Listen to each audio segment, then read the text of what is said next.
Bien, mis hermanos, feliz sábado para todos nuevamente.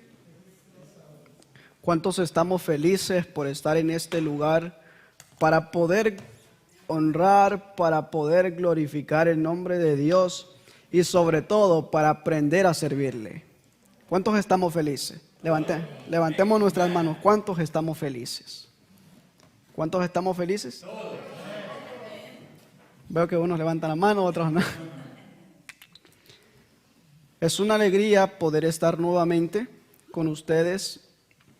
Han sido temas que en la semana de oración se presentaron, que fueron temas de suma importancia para cada uno de nosotros, para nuestra vida espiritual, para que podamos crecer, para que podamos aprender cada día más del Señor. En esta mañana, como bien les había dicho antes, que estaba presentando una serie de Conociendo la Historia para no volver a repetirla, pero en esta mañana quiero tomar una secuencia de lo que se había tomado en la semana de oración, explicar algo muy importante que nosotros tenemos que entender y sobre todo también porque es necesario que nosotros aprendamos y la sepamos. Como ven ahí el título, he aquí una puerta abierta. Quiero invitarles a que me acompañen buscando en nuestras Biblias. Si les es posible leerlo, pues bien, si no, busquemos en nuestras Biblias. En el libro de Apocalipsis, en su capítulo 3, el libro de Apocalipsis, capítulo 3, versículos 7 al 11. La palabra de Dios dice: escribe al ángel de la iglesia en Filadelfia. Esto dice el santo, el verdadero, el que tiene la llave de David, el que abre y ninguno cierra, y cierra y ninguno abre. Yo conozco tus obras. He aquí, he puesto delante de ti una puerta abierta, la cual nadie puede cerrar, porque aunque tienes poca fuerza, has guardado mi palabra y no has negado mi nombre.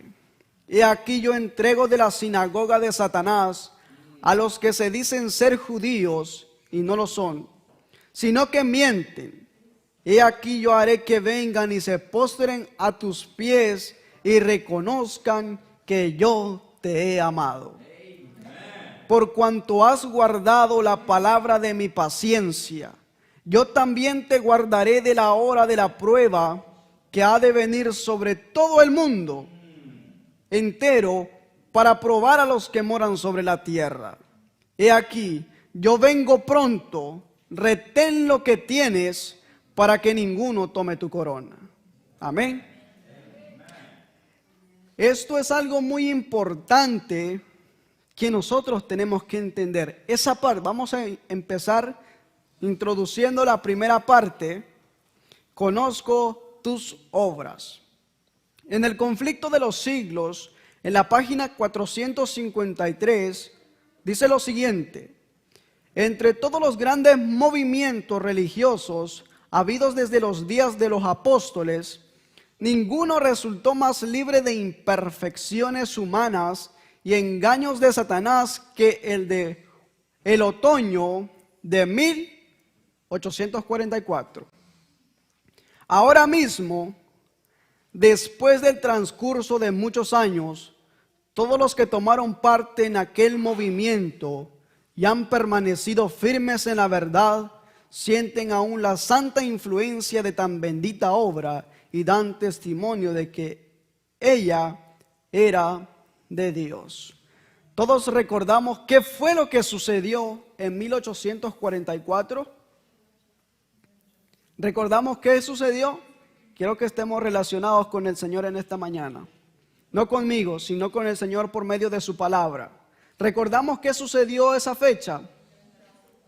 Hubo un gran chasco dentro de aquel gran movimiento que se había levantado. ¿Pero por qué había un gran chasco? Ellos habían comenzado a estudiar la línea profética. Y no es que la línea profética no era la correcta, sino que el evento que ellos habían marcado no era el evento que debía cumplirse en dicha fecha. Entonces, pero sobre todo, vemos que en ese tiempo las imperfecciones humanas y engaños de Satanás eran precisamente en ese momento, porque todavía no había una claridad tan grande de la verdad. Todavía no había una claridad tan grande del mensaje. Miren lo siguiente. En el libro de Hebreos, en su capítulo 8, en su versículo 1 y 2, la Escritura dice: ahora bien, el punto principal de lo que venimos diciendo es que tenemos tal sumo sacerdote, el cual se sentó a la diestra del trono de la majestad en los cielos, ministro del santuario y de aquel verdadero tabernáculo que levantó el Señor y no el hombre. Aquí vamos a centrarnos más en lo que sucedió. Esta es una primera parte del tema, pero más después vamos a estudiar otro tema.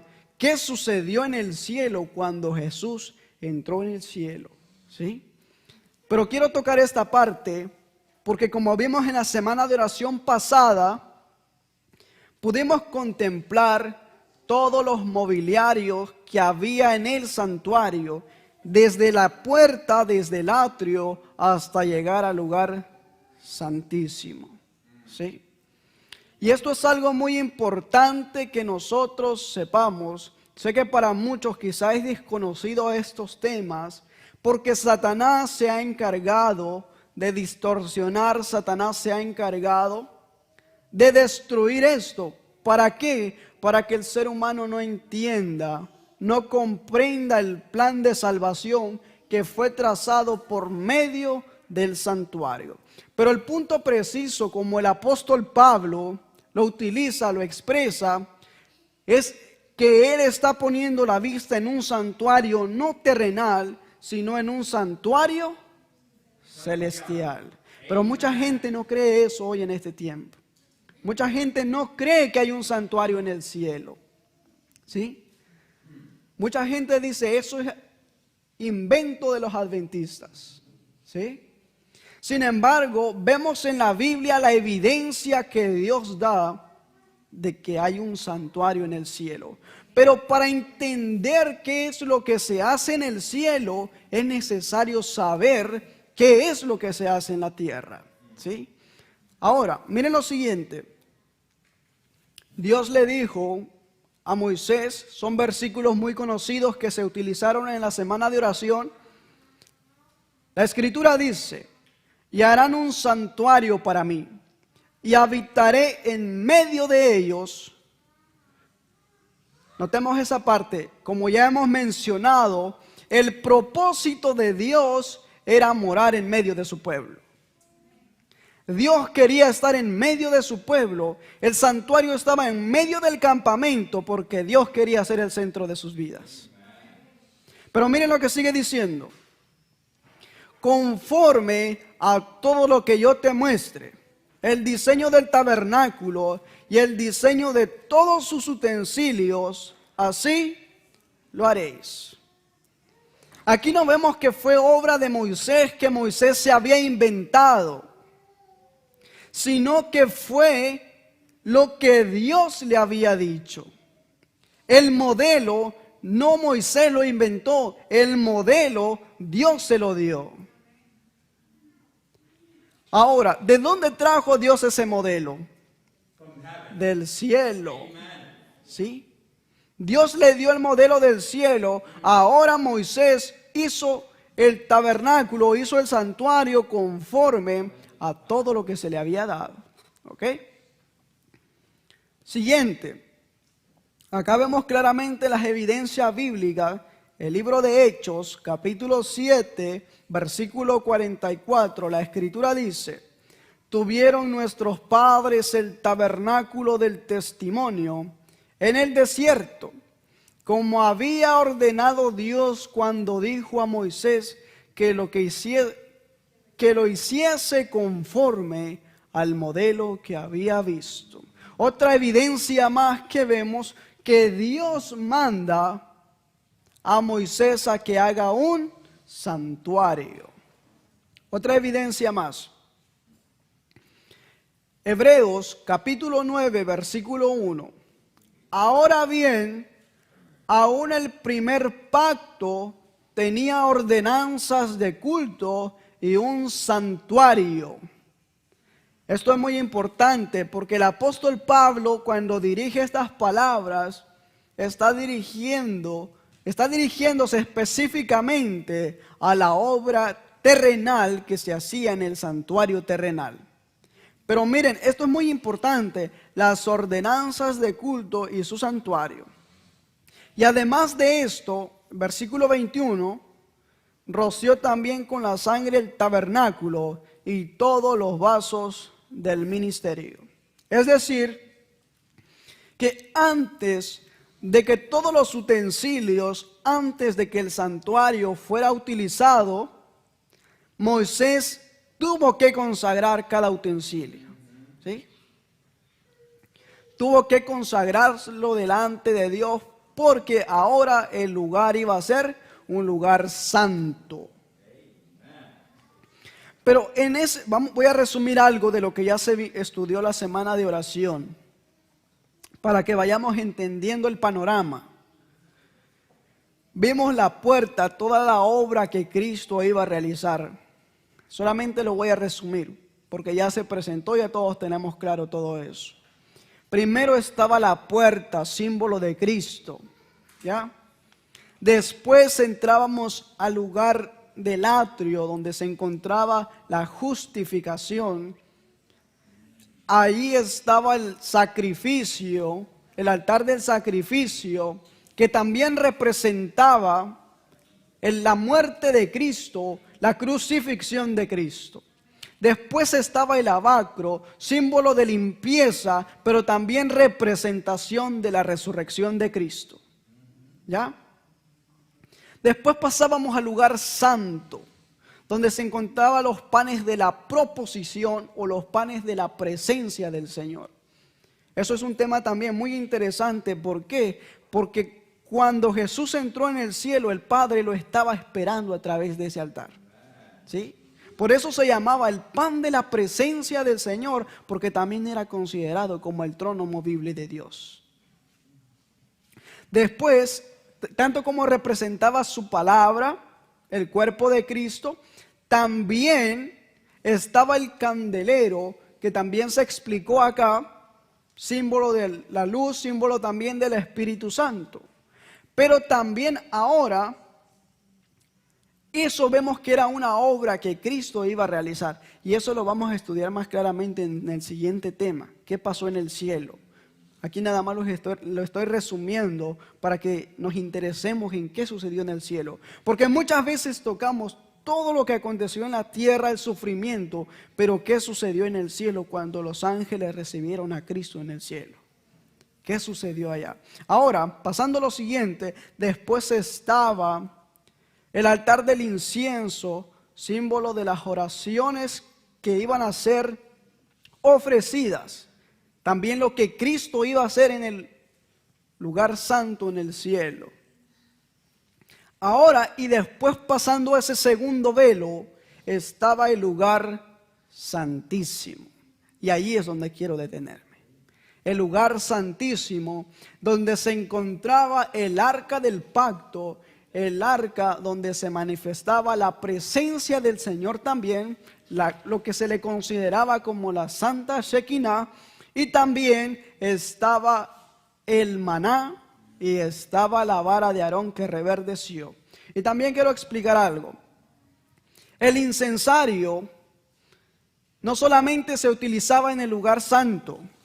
El incensario también muchas veces En el día de la expiación, el sumo sacerdote también introducía el incensario hacia el lugar santísimo.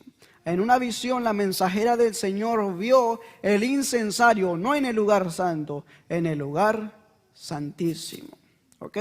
Entonces, ahora comprendiendo todo lo que se hacía en el santuario terrenal, es necesario ver lo que sucedió en el santuario celestial, en el lugar santísimo. Hebreos capítulo 9, versículo 23 al 24. Fue pues necesario que las figuras de las cosas celestiales fuesen purificadas así, pero las cosas celestiales mismas con mejores sacrificios que estos. Porque no entró Cristo en el santuario hecho de mano, figura del verdadero, sino en el cielo mismo, para presentarse ahora por nosotros ante Dios. Vemos todo lo que el sacerdote, el sumo sacerdote realizaba en el santuario terrenal. Ahora Cristo iba a desempeñar ese papel en el cielo. Solamente quiero hacer un paréntesis, que cuando Cristo fue recibido en el cielo fue una grande inauguración del comienzo de su ministerio. ¿Sí? Pero esto es muy importante ahora, porque el apóstol Pablo, después en el Nuevo Testamento, vemos cómo él hace un énfasis en que ahora la vista del ser humano, la vista del pueblo, no tiene que ser dirigido hacia lo terrenal, sino tiene que ser dirigido al santuario celestial. Pero muchas veces tomamos muy poca importancia de estos temas. ¿Por qué? Porque vamos a ver un dato muy importante, cómo Satanás se ha encargado de que todo esto no pueda ser posible a la vista del ser humano. Ahora, ahí vemos claramente lo que había en el lugar santísimo. Pondrás el velo debajo de los corchetes y meterás allí del velo adentro el arca del testimonio. Y aquel velo os hará separación entre el lugar santo y el lugar santísimo. Pondrás el propiciatorio sobre el arca del testimonio en el lugar santísimo. Ahí estamos viendo lo que había en el lugar santísimo. Vamos avanzando. Una vuelta completa del servicio se realizaba en el tabernáculo terrenal una vez cada año, de acuerdo a Hebreos 9:7.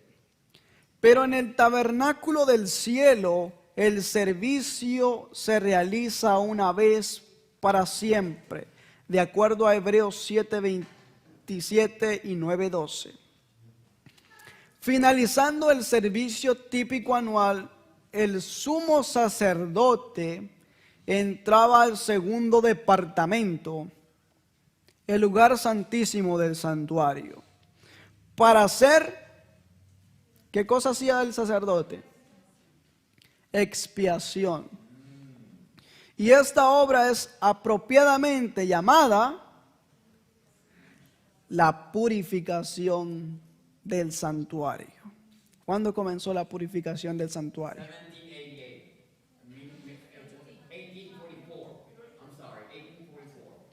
1844. Un 22 de octubre. En un ejercicio bíblico planteamos algo similar a eso, pero nos faltó llegar solamente basándonos en la Biblia y en la historia.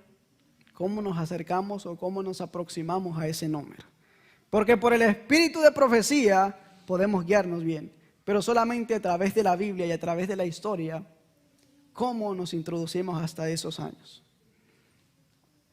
Sigue diciendo, cuando el ministerio en el lugar santísimo empezaba automáticamente, terminaba el del lugar santo y no se realizaba servicio alguno allí mientras el sacerdote estaba ocupado en el lugar santísimo.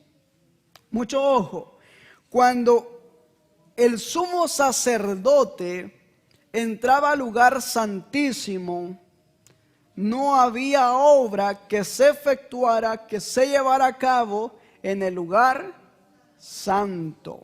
¿Por qué? Porque en ese momento se hacía la limpieza completa del santuario y todo el pueblo que estaba afuera tenía que estar examinando sus corazones. Todo el pueblo afuera estaba preocupado, porque recuerden que en la vestimenta del sumo sacerdote llevaba unas campanitas. Y cuando el sumo sacerdote entraba, habían dos cosas muy preocupantes. La primera era que si esas campanitas no se escuchaban, era porque el sacerdote estaba muerto. El sumo sacerdote estaba muerto. Segunda, si el sumo sacerdote demoraba más de lo que debía demorar, era también porque ya estaba muerto. Entonces, ¿qué hacían ellos? Todo el pueblo afuera esperaba el regreso del sumo sacerdote. Con corazones contritos, pidiendo arrepintiéndose, confesando sus pecados, porque todos los pecados simbólicamente eran puestos sobre el sumo sacerdote.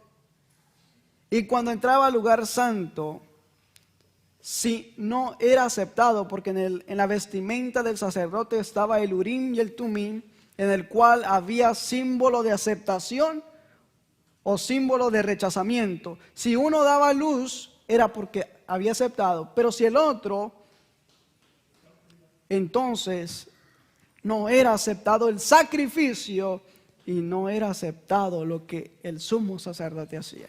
Por eso era muy importante que el pueblo examinase sus vidas en ese transcurso. Cuando el sumo sacerdote entraba en el lugar santísimo. Pero ¿cuántos creemos que estamos hoy en el gran día de la expiación? ¿Cuántos creemos que estamos en ese día?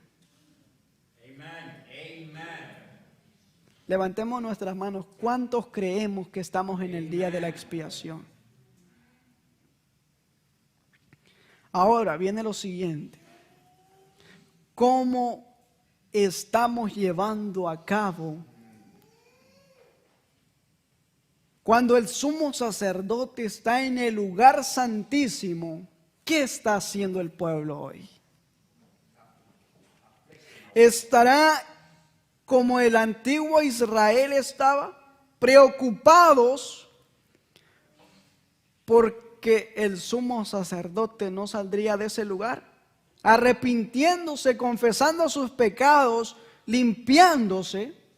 ¿O cómo está el Israel espiritual hoy en día? Es muy importante, mis hermanos, que tengamos en cuenta eso. Una similar apertura y cerrar a cambio de administración debe lograrse por Cristo cuando llegue el tiempo para la purificación del santuario celestial.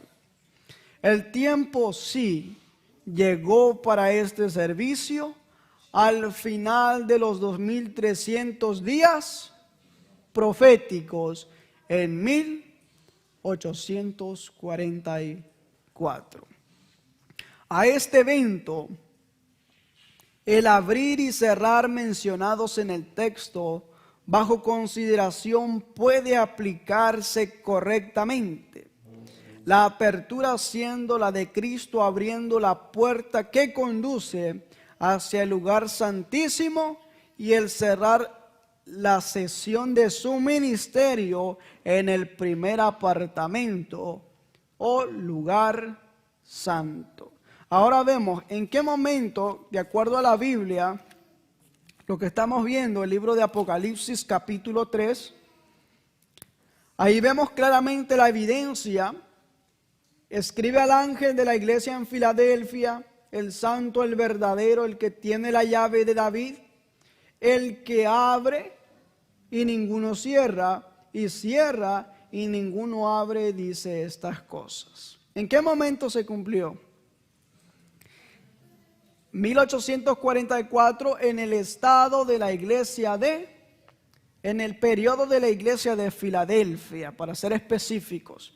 Pero ese no es el punto, solamente explicar sobre el estado de la iglesia, sino introducirnos más a profundidad con el santuario. Miren esto, creo que no van a poder, si lo pueden ver, perfecto. Esto es un dato muy importante, pero voy a preferir leerlo en el libro, porque me hizo falta ponerle unas partes más para que entendamos perfectamente eso. Está escrito en el Conflicto de los Siglos, en el capítulo Cristo nuestro abogado. Miren esta primera parte, porque es muy importante entender el santuario. ¿Qué pasó en el santuario? Miren lo que dice. El asunto del santuario fue la clave que aclaró el misterio del desengaño de 1844. ¿Cuál fue la clave? El santuario. Pero si ustedes se dan cuenta, en este tiempo el santuario es lo que menos se predica. ¿Sí? Sigue diciendo. Reveló todo un sistema de verdades que forman un conjunto armonioso y demostraban que la mano de Dios había dirigido el gran movimiento adventista. O sea, el santuario había revelado todas esas grandes verdades. Pero ¿cuáles verdades? ¿Qué grandes verdades ha revelado el santuario? ¿Estamos entendiendo? La secuencia de seguir la obra de Cristo y el tiempo que estamos viviendo. Miren, quiero seguir continuando la lectura para llegar al párrafo que tenemos ahí.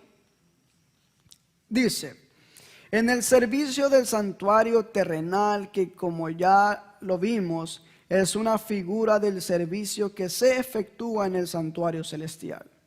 Cuando el sumo sacerdote entraba el día de la expiación en el lugar santísimo, terminaba el servicio del primer departamento, Dios mismo mandó: no ha de haber hombre alguno en el tabernáculo de reunión cuando él entrare para hacer expiación dentro del santuario hasta que salga. Como hemos visto, solamente el sumo sacerdote tenía que estar realizando ese servicio. Sigue diciendo, este asunto no lo entendieron los adventistas de 1844. No tenían una comprensión correcta del asunto del santuario. Después de pasar el chasco, ellos tuvieron con diligencia, estudiando la escritura con ayuno y oración, ellos pudieron tener la comprensión correcta del santuario. Pero miren lo que sigue diciendo. Después que transcurriera la fecha en que se esperaba al Salvador, siguieron creyendo que su venida estaba cercana. Sostenían que había llegado una crisis importante y que había cesado la obra de Cristo como intercesor del hombre ante Dios.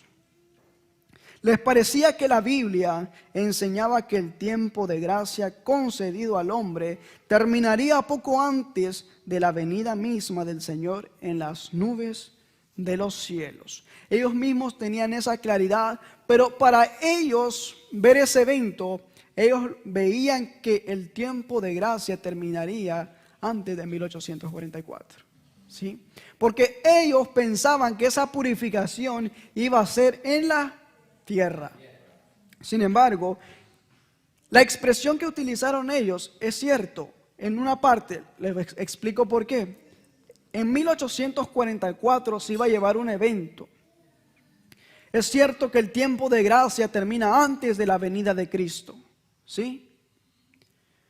Pero el evento como ellos lo habían marcado no era el evento, sino era el pasar de Cristo del lugar santo al lugar santísimo.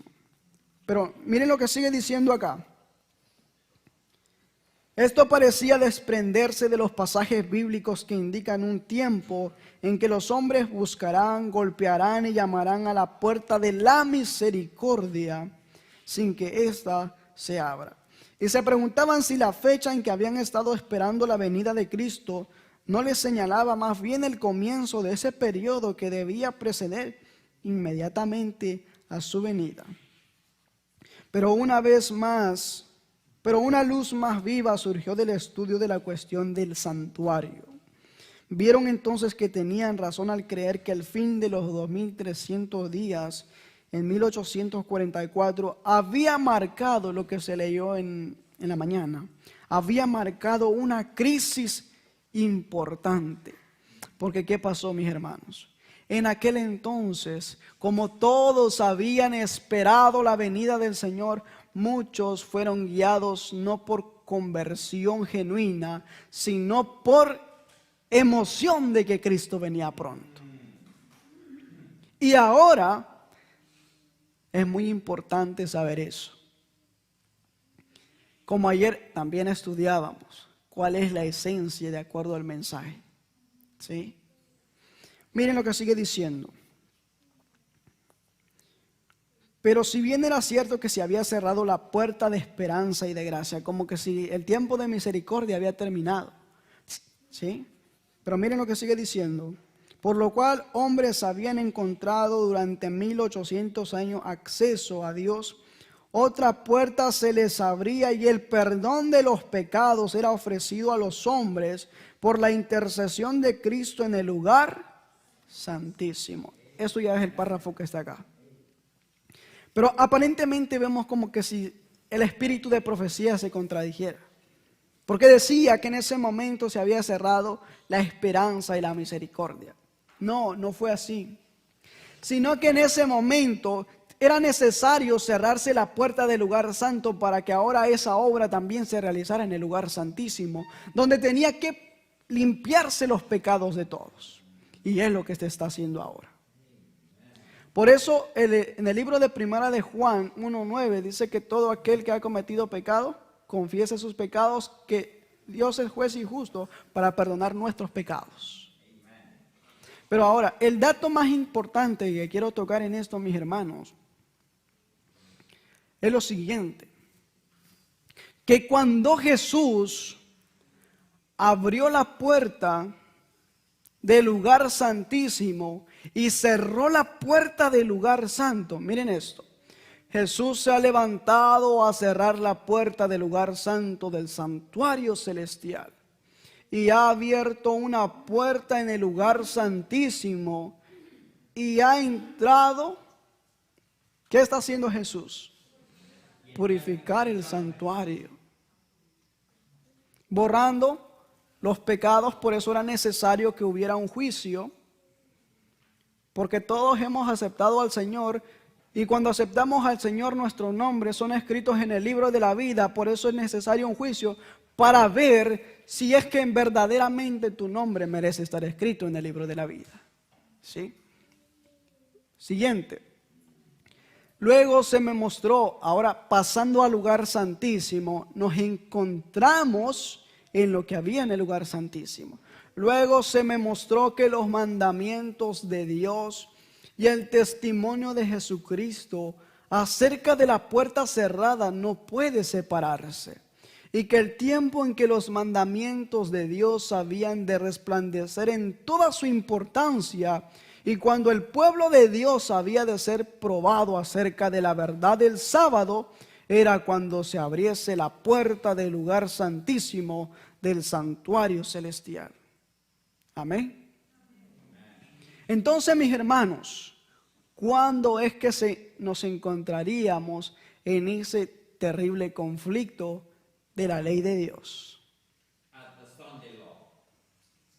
¿Cuántos aman la ley de Dios en este tiempo?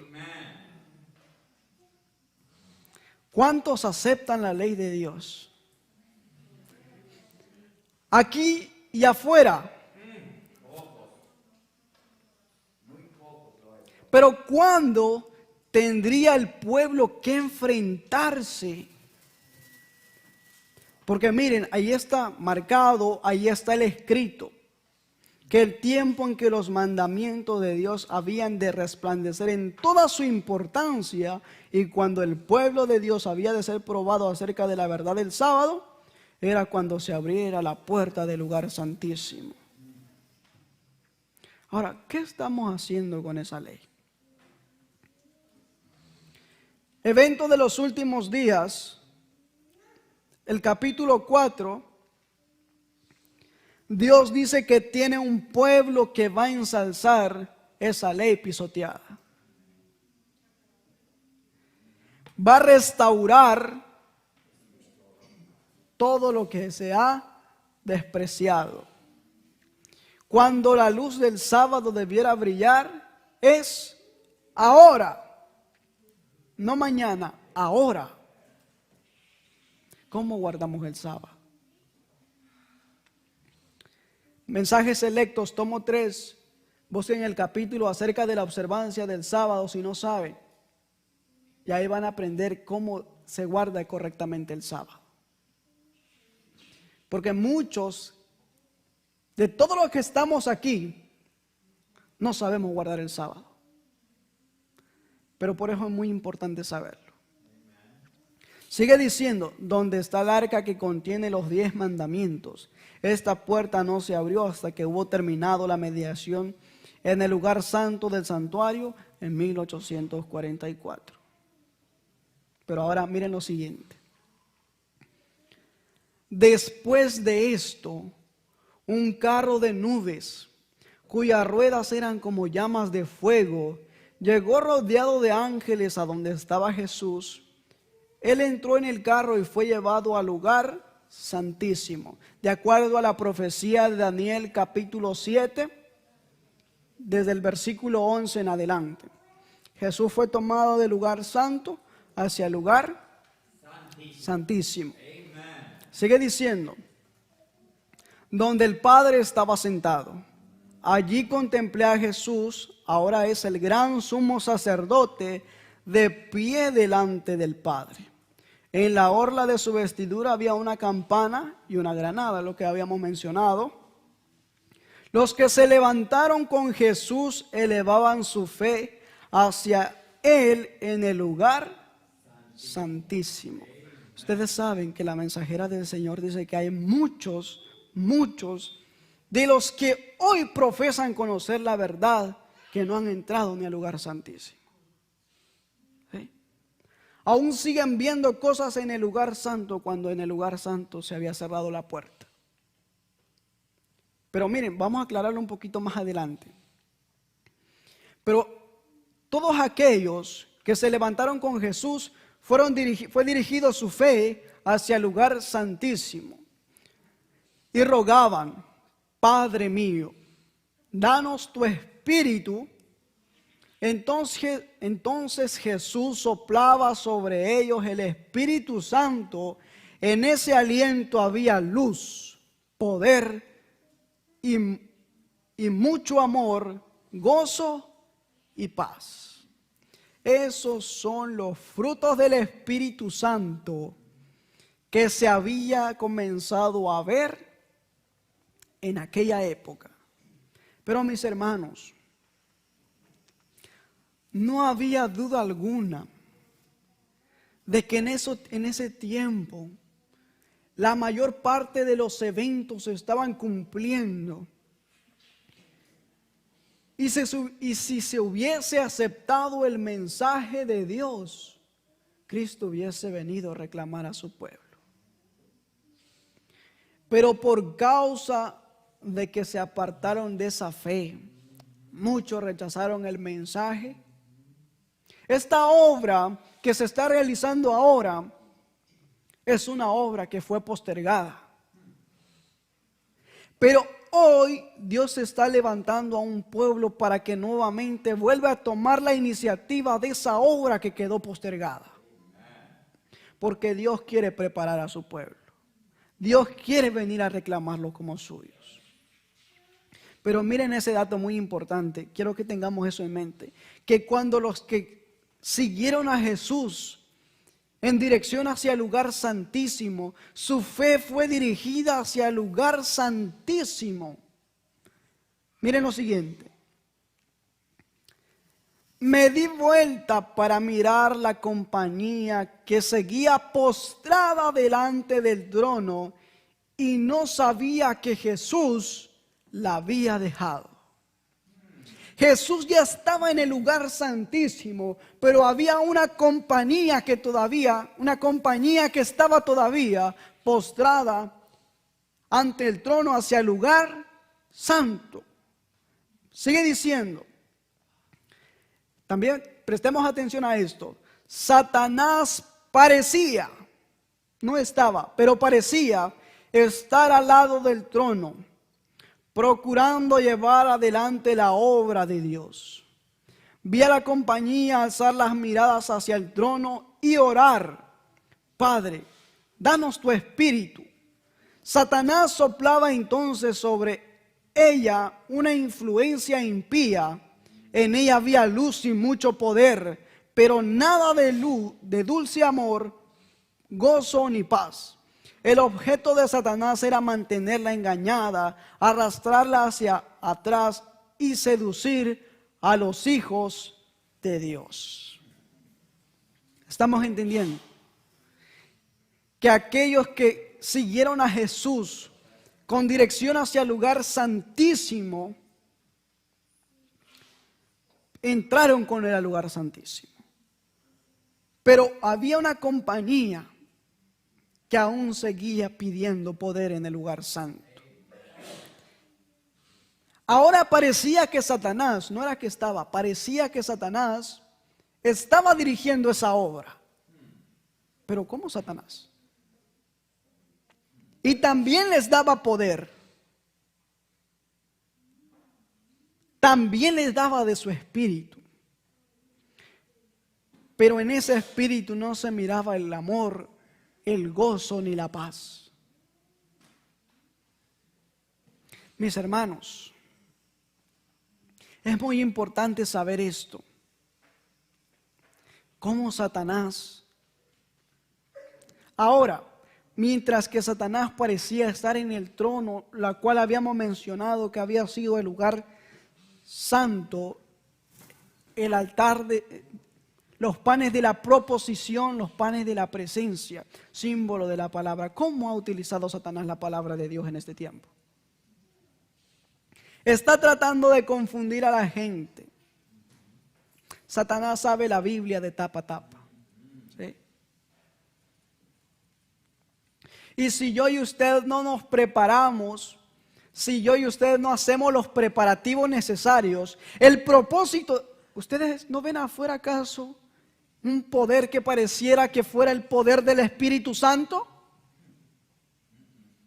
A ustedes escuchan predicar a personas y dicen: ese tiene el Espíritu Santo. Pero si ustedes se han preguntado, ¿se verá verdaderamente el poder del Espíritu Santo? Personas que han sido desobedientes a la ley de Dios. ¿Y cuál era el propósito de Satanás realizar eso?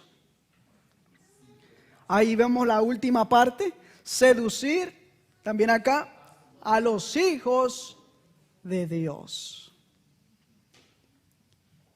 La pregunta sería, mis hermanos, pregunta retórica para todos: ¿estaremos siendo engañados?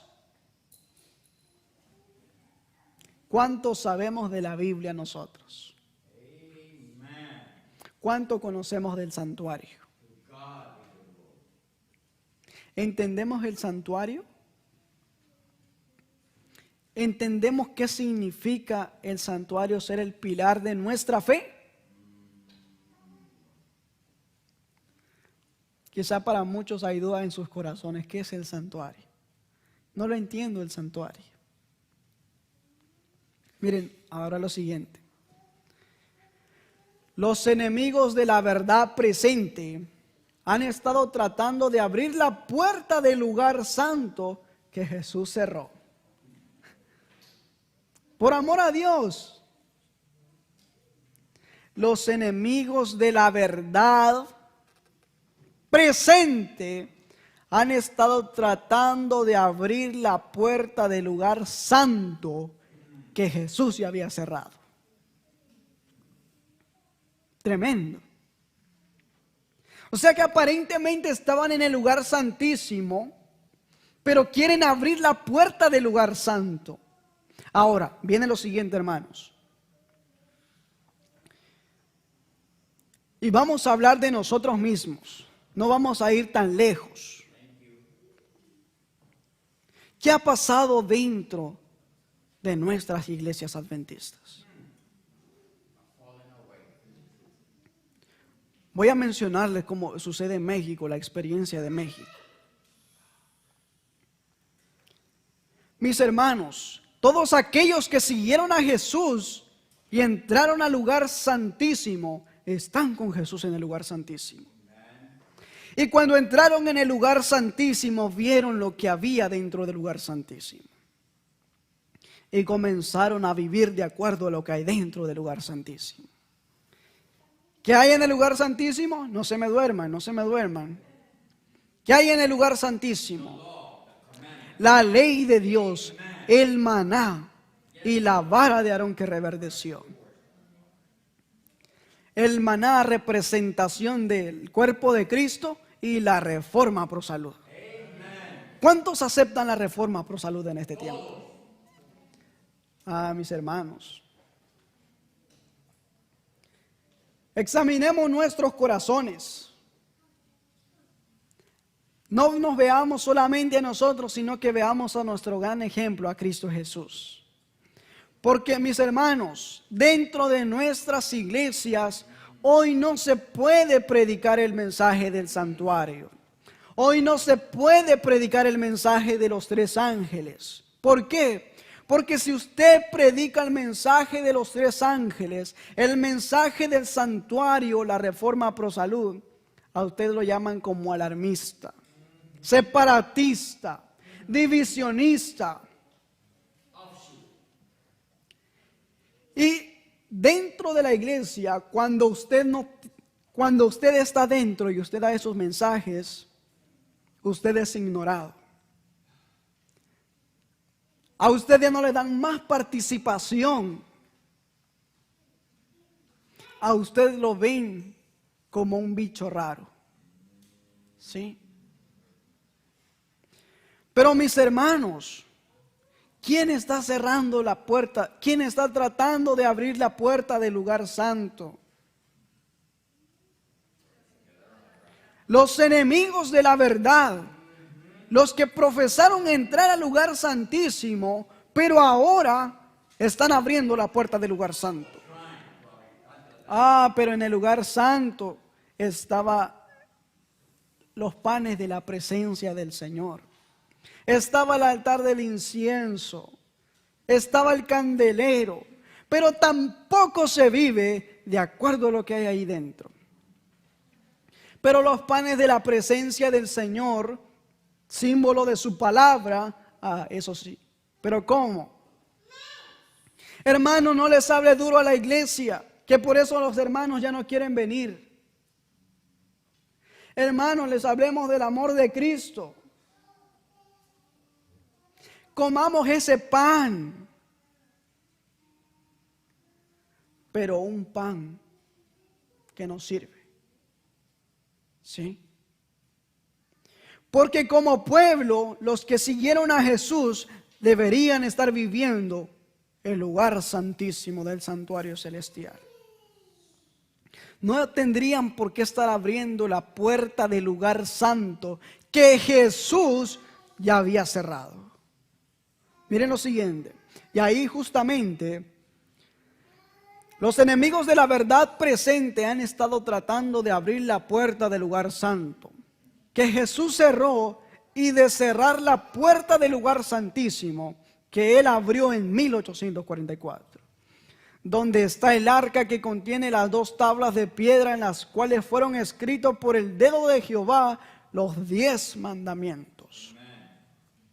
Por eso, mis hermanos, hoy es tiempo de no callar, hoy es tiempo de ensalzar esa ley pisoteada que el enemigo. Pero ahora miren, eso es muy importante también lo que quiero que entendamos hoy. Que así como Satanás se ha encargado dentro de nuestra misma iglesia, con los mismos dirigentes, cantarles dulce a los oídos del creyente para que el creyente siga viviendo como quiere vivir, Satanás también fuera para que los demás no crean, no busquen de Dios, está tratando y ha tratado de que la vista de la gente no sea puesta en el lugar santísimo. No sea puesta dentro del santuario, porque Satanás ahora ha puesto a alguien que supuestamente perdone los pecados. O sea que ya no hay necesidad de ir al santuario celestial cuando aquí abajo ya hay alguien que puede perdonar los pecados. Miren lo que dice esto. Esto fue con permiso, con autorización del autor de lo que sucedió, lo que se escribe dentro del Vaticano, lo que se escribe dentro de ese lugar. Ahí está la fuente de información, no tanto se puede ver por acá, pero voy a tratar de leerlo. Miren cómo se considera a esa persona, porque tú eres el pastor. Entonces, ¿qué necesidad hay de Cristo si Él es el pastor? Tú eres el médico, ¿qué necesidad hay de ir a Cristo si Él es el médico? Tú eres el director. ¿Para qué necesita usted que dirija a alguien su vida si hay alguien que lo dirige en la tierra? Tú eres el labrador. Finalmente, tú eres otro Dios en la tierra. Entonces, ¿para qué necesidad hay de ir al cielo si hay un Dios en la tierra? Alguien que pueda perdonar los pecados. ¿Qué necesidad hay de ir al santuario si aquí afuera, aquí abajo hay alguien más que pueda hacerlo? ¿Sí? ¿Qué necesidad hay? Y por eso miles y millones de personas van delante de Él a confesarse, a que perdone sus pecados. ¿Y quién piensa en el santuario? ¿Quién piensa que hay una obra de expiación en el cielo? Nadie. Incluso muchos de aquellos que profesan la verdad presente, hasta en este tiempo con la nueva ideología que ha surgido dentro de la iglesia. El escrito inspirado dice que muchos médicos misioneros se iban a levantar y iban a decir: no hay un santuario, no hay un santuario en el cielo. Y muchos dicen también: pero ¿cómo es que se va a realizar una purificación en el cielo? ¿Acaso en el cielo puede entrar el pecado si es un lugar santo? Pero mis hermanos, entonces viene lo siguiente. ¿Qué necesidad tenía Cristo de tomar carne de pecado si Él es santísimo? ¿Ah? Todo esto es muy importante, mis hermanos. Ahora, miren, esa fue la primera discurso de Christopher Marcellus en el Quinto Concilio Lateranense 4, sesión YD, y ahí está todo lo demás. Es la fuente de información de ustedes pueden buscarlo. Siguiente. Miren esto ahora. Por tanto, el Papa está coronado con la triple corona. Como rey del cielo. Entonces, si hay un rey aquí en la tierra, ¿por qué ir a buscar un rey en el cielo? ¿Ah? Y de la tierra. Y de las regiones inferiores. O sea, ¿qué necesidad hay de buscar? ¿Ah?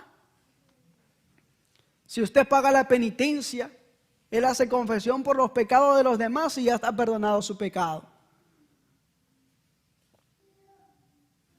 Ferraris Pronta Biblioteca, artículo 4, ahí están las páginas, volumen 6, página 26.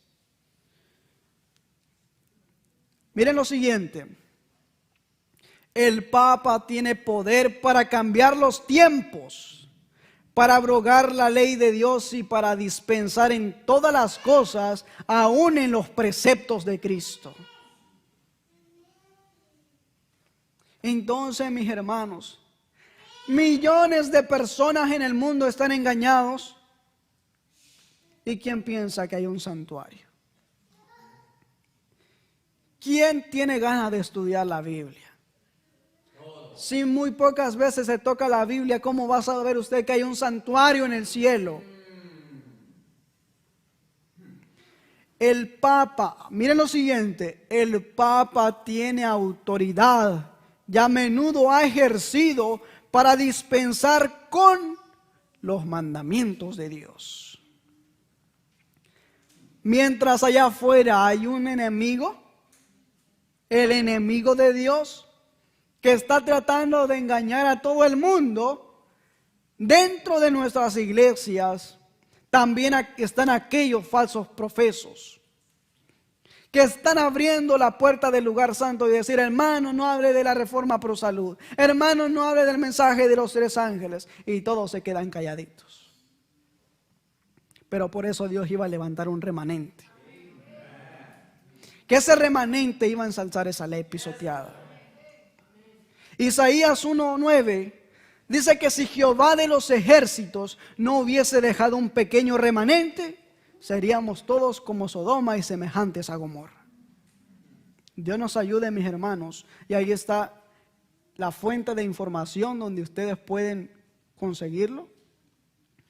Cuán arduamente tratan los hombres de cerrar esa puerta, pero no pueden, eso nadie va a poder hacerlo, porque cuando Cristo cerró la puerta del lugar santo y entró al lugar santísimo, nadie puede cerrar esa puerta. ¿Sí? El testimonio de Juan es, y ahí está la escritura bíblica, Apocalipsis 11:19. Y el templo de Dios fue abierto en el cielo y el arca de su pacto se veía en su templo. Debajo del propiciatorio, dentro del arca, estaban las 2 tablas de piedras que contenían la ley de Jehová. Los fieles de Dios veían la luz que emanaba de la ley para ser dada al mundo. Y ahora la intensa actividad de Satanás tiene el propósito de cerrar esa puerta de luz. Pero Jesús dice: nadie puede cerrarla. Los hombres se apartarán de la luz, la atacarán y despreciarán, pero aún resplandece con rayos claros y nítidos para animar y bendecir a todos los que la contemplan. Esa luz todavía sigue reluciendo y seguirá reluciendo de acuerdo a cómo usted lo acepte en su vida, de acuerdo a cómo usted la reciba. Pero si usted, como decíamos ayer, pero si usted no lo ve como la mano de Cristo llamándolo, si usted lo ve como esa montaña que lo tiene por arriba, mis hermanos, estamos perdidos. ¿Y queremos seguir estar engañados? Fe y Obras, página 46. Se me mostró en visión y todavía lo creo, que hubo una puerta cerrada en 1844. Todos los que vieron la luz de los mensajes del primero y segundo ángel y rechazaron esa luz, fueron dejados en tinieblas. Mis hermanos, ¿y hoy qué pasa con el mensaje de los 3 ángeles? ¿Es bien aceptado? No.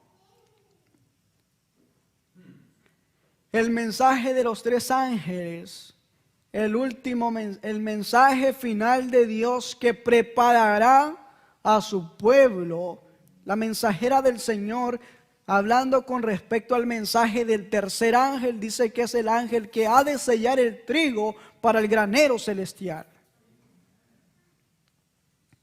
Así que, mis hermanos, ¿cómo aceptamos ese mensaje? Fueron dejados en tinieblas, y los que aceptaron, miren, todos aquellos que aceptan en aquella época recibieron el Espíritu Santo. Si aceptamos cada día ese mensaje, esa luz va a ir siendo tan grande en nosotros que vamos a relucir en todo el mundo. La proclamación del mensaje celestial. Y después, pero miren lo siguiente, muchos que recibieron el mensaje de los primero y segundo ángel y después renunciaron a su experiencia que había sido un engaño, de ese modo rechazaron al Espíritu de Dios y no intercedió más por ellos. Ha habido un gran engaño, que hoy precisamente esas palabras que fueron escritas hace ya más de 100 años, más de 150 años, sigue resonando a nuestros oídos, porque no se ha visto el cumplimiento, no se ha visto que esa obra haga efecto en la vida del creyente. Pero miren lo siguiente, quiero ir avanzando para ir terminando también. Pero miren esto, y aquí vengo con nosotros nuevamente. Me ha sido mostrado que muchos de quienes profesan tener un conocimiento de la verdad presente, no saben lo que creen, no saben qué es verdad presente. ¿Sabemos qué es verdad presente? Pregunta retórica. ¿Qué es verdad presente para nosotros? No, mis hermanos, esa verdad presente para nosotros, como para cada época hubo una verdad presente, como en el tiempo de Juan el Bautista, que tuvo su verdad presente, arrepentidos, y el mensaje de Elías también, que era verdad presente para su tiempo. Elías, cuando llega a Acab y le dice: ¿qué has hecho con el pueblo? Acab le dice: ¿tú eres el que perturbas a Israel? Y Elías le dice: no yo, sino tú, dejando los mandamientos de Jehová. Había una represalia también para ese tiempo. Pero hoy en este tiempo, ¿creemos que es verdad presente? ¿Sabemos que es verdad presente? Para nosotros, mis hermanos, verdad presente es la última obra que está haciendo Cristo en el santuario celestial. Limpiando los pecados, borrando los pecados, y solamente falta eso. Y después que todo eso se cumpla, lo que pasaba en el ritual terrenal, cuando se terminaba el día de la expiación, el sumo sacerdote salía del lugar santísimo, llegaba hacia el atrio nuevamente y ponía las manos sobre Azazel, el cordero que se consideraba Azazel, y se desterraba. Asimismo, cuando venga Cristo y ponga la culpabilidad, todo el engaño que ha hecho sobre Satanás, y quede atado por 1000 años. Sigue diciendo: no comprenden las pruebas de su fe, no tienen justo aprecio de la obra para este tiempo. Cuando llegue el tiempo de prueba, habrá hombres que están ahora predicando a otros, que encontrarán al examinar sus doctrinas muchos puntos en los cuales no podrán dar razón satisfactoria. Hasta ser probados de esa manera, no conocerán su gran ignorancia. Porque muchas veces predicamos, mis hermanos, pero ¿saben cuándo vamos a aprender verdaderamente que estamos en una fe fundada? Cuando vayamos al campo misionero, ¿sí? Porque cuando usted va al campo misionero, allá usted se va a encontrar con todo tipo de personas. Y ahí usted va a entender si en verdad usted comprende los pilares de su fe. Pero mientras que usted esté aquí, escuchando el sermón, usted cree que ya está fundamentado en la verdad presente. Pero usted salga al campo misionero y usted va a entender si verdaderamente puede dar una razón satisfactoria de su fe basado solamente con la Biblia. Ahora, ya para ir finalizando, el Señor dice lo siguiente. La Escritura dice: por cuanto has guardado la palabra de mi paciencia, yo también te guardaré de la hora de la prueba que ha de venir en todo el mundo para probar a todos los que habitan en la tierra. Antes de su segundo advenimiento habrá un tiempo como el mundo jamás ha presenciado. El pueblo de Dios será salvado de esto, pues Él los esconderá en su pabellón. Luego dice: aquí está la paciencia de los santos, los que guardan los mandamientos de Dios y la fe de Jesús. La paciencia se desarrolla guardando los mandamientos de Dios y aferrándonos a la fe de Jesús. ¿Cómo se desarrolla la paciencia? Aquí está la medicina para todos aquellos que son impacientes. Que la paciencia se desarrolla guardando los mandamientos de Dios. Ahí está la solución si usted es impaciente. Vaya a la ley de Dios y ahí usted va a aprender a tener paciencia, aferrándonos a la fe de Jesús. Y con esto termino. Salmos capítulo 27, versículo 5. Mire qué promesa da el Señor. Por cuanto ha puesto su amor en mí, dice el Señor. Hablando acerca del pueblo. Cuando el pueblo ponga su amor en mí, yo lo libraré, dice el Señor. Lo pondré en alto por cuanto ha conocido mi nombre. Me invocará y yo le responderé. Con él estaré en la angustia, lo libraré y lo glorificaré. Lo saciaré de larga vida y le mostraré mi salvación. Salmos 91, 14 al 16. Porque él me esconderá en su morada en el día del mal, me ocultará en lo reservado de su pabellón, me pondrá en alto sobre su roca, sobre la roca que es Cristo Jesús. Mis estimados hermanos, que esto sea a nosotros una grande lección. Y no solamente eso, quiero apelar a nuestros corazones, a que nosotros, mis hermanos, podamos ver a Cristo Jesús y aprender cada día más de Él para no ser engañados. Quiero pedirles disculpas porque no me di cuenta del tiempo que ya había avanzado, pero esperando que esto haya sido de gran bendición para nuestras vidas y que cada día más aprendamos de Cristo Jesús. Que el Señor nos bendiga. Vamos a finalizar en oración. Por favor, les invito a que nos coloquemos de rodillas para finalizar en oración.